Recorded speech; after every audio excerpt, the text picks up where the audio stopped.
बीती रात करीब 9 बजे अफगानिस्तान ने पाकिस्तान के नंगरहार, खैबर और कुनार बाजौर बॉर्डर पर हमला किया और अब तक 1 चेक पॉइंट और 19 पाकिस्तानी चौकियों पर कब्जा कर लिया है, जबकि 4 चौकियों को खाली करवाकर उन्हें आग के हवाले कर दिया है। अफगान सेना का दावा है कि 55 पाकिस्तानी सैनिक मारे गए, जिनमें से 23 के शव को वो ले गए, जबकि कई सैनिकों को जिंदा पकड़ा गया। पाकिस्तानी प्रवक्ता ने भी माना है कि अफगान सैनिकों ने खोस्त के 4 पोस्ट में आग लगाई और हथियारों को कब्जे में ले लिया।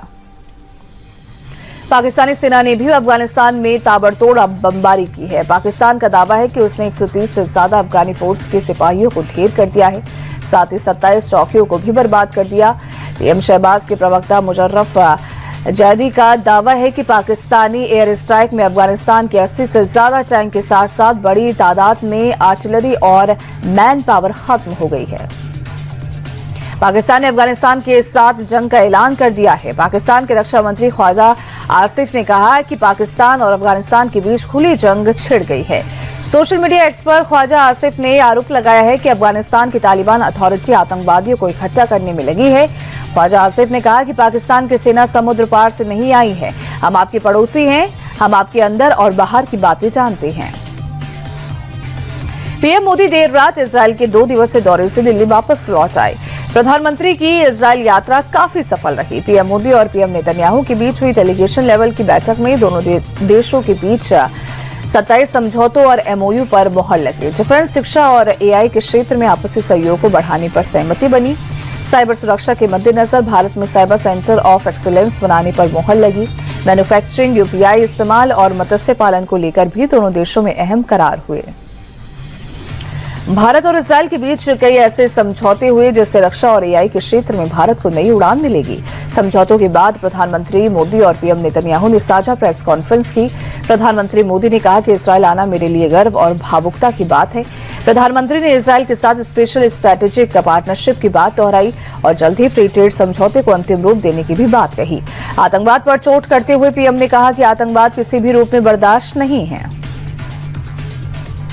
भारत के साथ डील के बाद इजरायल के प्रधानमंत्री बेंजामिन नेतन्याहू ने दिल खोलकर भारत की तारीफ की।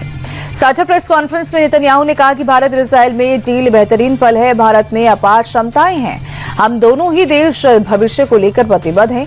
इजरायली प्रधानमंत्री ने भारत से दोस्ती को इजरायल के लिए गर्व की बात बताई।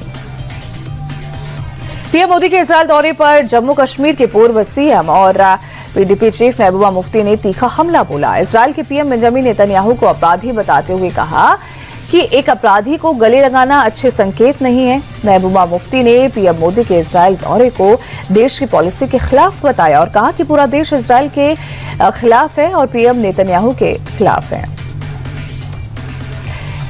एआईएमआईएम नेता अकबरुद्दीन ओवैसी ने एक बार फिर से भड़काऊ तकरीरें दी हैं। एक सभा के दौरान अकबरुद्दीन ओवैसी ने कहा कि कांग्रेस और बीजेपी एक जैसे हैं। यूपी में योगी बुलडोजर चलवाते हैं, वैसे ही तेलंगाना में रेवंत रेड्डी करते हैं।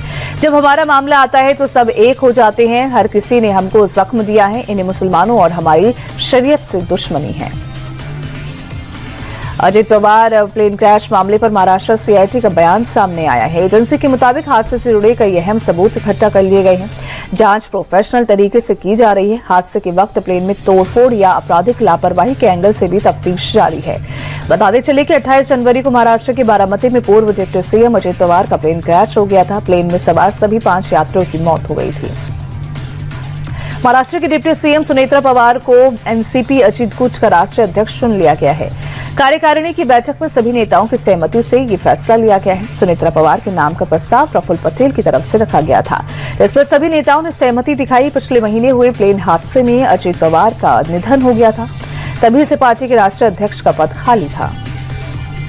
एनसीईआरटी विवाद को लेकर पीएम मोदी ने भी नाराजगी जताई थी। सूत्रों के मुताबिक मंगलवार को हुई कैबिनेट मीटिंग में पीएम मोदी नाराज नजर आए थे। उन्होंने 2 टूक शब्दों में कहा था कि बच्चों को क्या पढ़ाया जाए, इसका ध्यान रखा जाना चाहिए।